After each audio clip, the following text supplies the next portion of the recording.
Bonjour tout le monde, je ne sais pas si vous m'entendez. J'ai volontairement choisi, et là je pense qu'on va m'entendre, j'ai volontairement choisi cette perspective. Nous sommes avenue du Prado, au bout là-bas, vous voyez la statue du David. Hein. Bon, il aurait pu mettre un slip. Et petite vidéo, c'est une vidéo d'introduction à une série de vidéos portant sur le gnosticisme. Donc je vais vous présenter ces vidéos, et puis pour vous rappeler que je ne suis pas mort, non, je souhaite maintenant faire des vidéos de qualité, prendre mon temps. Donc là, je prépare 4 vidéos sur le gnosticisme. On va les évoquer là, dans une seconde. Et ensuite, je préparerai un truc sur le quantique, subquantique. Et je remercie Gilles Chéré qui m'a fourni pas mal de documents que je vais pouvoir exploiter maintenant. Voilà, faire des vidéos plus en profondeur. Puis placer cette vidéo sur Dark City. A de suite. Donc on est samedi 12 janvier.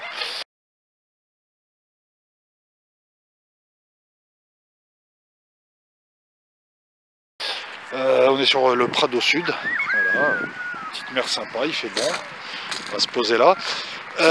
Voilà, donc c'est une vidéo introduction pour dire que je ne suis pas mort et surtout pour évoquer avec vous, enfin vous prévenir que j'ai une série de 4 vidéos sur le gnosticisme qui est en train de se faire.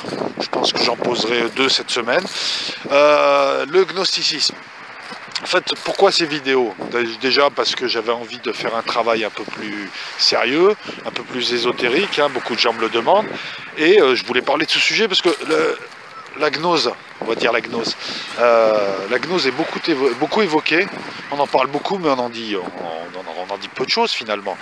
Allez voir les vidéos sur YouTube, allez voir un peu partout, il faut vraiment chercher pour commencer à tomber sur des textes intéressants qui t'expliquent ce qu'est réellement la gnose. Donc on en parle beaucoup, on en dit peu, donc ça m'a amené à m'interroger dans un premier temps et ensuite à me dire bah tiens, je peux peut-être faire quelque chose là. Donc 4 vidéos, bah voilà. Déjà la première chose, c'est distinguer gnose de gnosticisme. Voilà, ça c'est un truc, c'est la confusion que font beaucoup de gens. Il y a d'autres confusions, d'autres amalgames, hein. Assimiler la gnose à une seule doctrine, c'est une doctrine, le gnosticisme est une doctrine, mais l'assimiler au satanisme, croire que c'est un seul mouvement ou qu'il y a une unicité, c'est aussi un autre amalgame. Donc confusion, gnose, gnosticisme. La gnose, elle est, qu'est-ce que la gnose? La gnose, c'est l'idée que l'homme peut retrouver le Dieu intérieur en lui et accéder à la vie éternelle. Elle ne remet pas en cause les dogmes, la gnose. Vous avez une gnose chrétienne avec, je sais pas, Origène, avec saint Paul de Tarse. Vous avez une gnose juive avec la Kabbale notamment. Une gnose islamique musulmane avec les soufis, les druzes. Elles ne remettent pas en cause les dogmes des religions monothéistes, les gnoses que je viens de vous citer. Et elles sont totalement différentes avec le gnosticisme, ce dont tout le monde parle en l'appelant gnose à tort et à travers, et qui est un mouvement hérétique, mais bien plus qu'un mouvement, c'est un ensemble de sectes. Alors lorsque je dis sectes, je parle d'écoles, qui ont foisonné durant les premiers siècles après l'apparition du Christ, qui se sont ensuite, qui ont été mises en sommeil parce qu'elles ont été combattues par l'Église, et notamment par les gnoses, enfin ceux qui représentaient la gnose chrétienne, islamique ou juive, les ont combattues bien plus qu'ils n'auraient combattu, bien plus qu'ils n'ont combattu les païens. Donc voilà, confusion gnose-gnosticisme. Gnosticisme, c'est l'ensemble de ces mouvements qui sont hétérogènes. Je vous les détaillerai, je replacerai tout ça dans l'histoire et je vous parlerai déjà des influences du gnosticisme. Donc le gnosticisme qui est apparu au 1er, 2e, 3e siècle, il a fallu attendre le 4e siècle pour qu'il soit véritablement combattu, mais fortement. Il y a eu le concile de Nicée, ensuite il y a eu l'empereur Théodose qui était chrétien et qui lui a décidé d'éradiquer la gnose. Le gnosticisme, pardon, vous voyez, je fais la confusion moi aussi. Donc ce gnosticisme qui entre en sommeil pour se réveiller depuis. Et ça fera aussi l'objet d'une vidéo. Donc depuis, on met la gnose, qui est en fait le gnosticisme à toutes les sauces. On en retrouve dans le New Age, dans les religions. En fait, chacun a pris son petit bout de gnosticisme. On a fait ce qu'il appelle la gnose et elle a arrangé quoi à sa sauce. Donc on parlera de ça. Lors d'une vidéo, voire même de 2 vidéos, j'aborderai ce que peu de personnes n'abordent, à savoir les concepts qu'aborde le gnosticisme. Donc voilà, nous on va parler gnosticisme, les concepts à la fois simples et très très complexes à décrypter. On va rentrer dans le détail de ce qu'est une hypostase, de ce qu'est le plérome, de ce qu'est le protopère, de ce qu'est un néon, de ce qu'est Sophia, de ce qu'est une syzygize. On va parler un petit peu du rôle central qu'occupe Jésus-Christ dans tous les gnosticismes.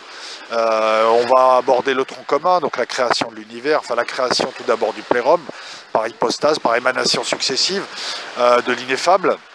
On verra les différentes versions, on verra ensuite la rébellion, on va dire, Sophia, quoi. Sophia et l'accident cosmique qui donnera naissance à Yaldabaoth, pardon, le fils du chaos, qui est le démiurge des religions monothéistes. Parce que la différence entre la gnose qui respecte les dogmes des religions et le gnosticisme, c'est que le gnosticisme est hérétique dans le sens où il pense que le dieu des religions monothéistes est un démiurge, c'est un dieu fabricant.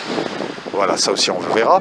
On verra, qu'est-ce qu'on pourrait voir d'autre, la triple nature de l'homme, les différentes catégories d'hommes, les illiques, les psychiques, les pneumatiques. On verra tout un tas de choses qui ne sont jamais abordées dans le détail. C'est en ça que j'essaye d'apporter une valeur ajoutée. Donc il y aura des vidéos voire deux qui aborderont ce sujet.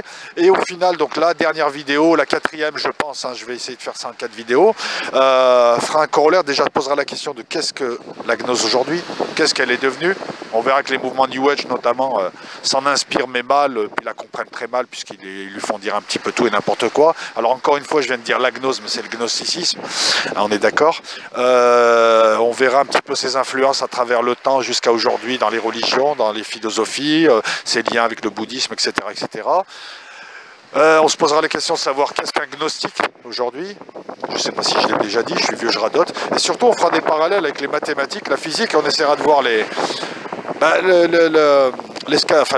mythe de création de l'univers, de l'homme, etc., chez les gnostiques. On essaiera de les voir sous l'angle de la physique, des mathématiques et des religions. On essaiera de décrypter de l'informatique aussi. Et on essaiera de décrypter tout ça. Vous voyez, donc toute une série de vidéos qui traiteront de tout ça. Ça arrive, c'est pour cette semaine. Les textes sont là. Il ne me reste plus qu'à les tourner.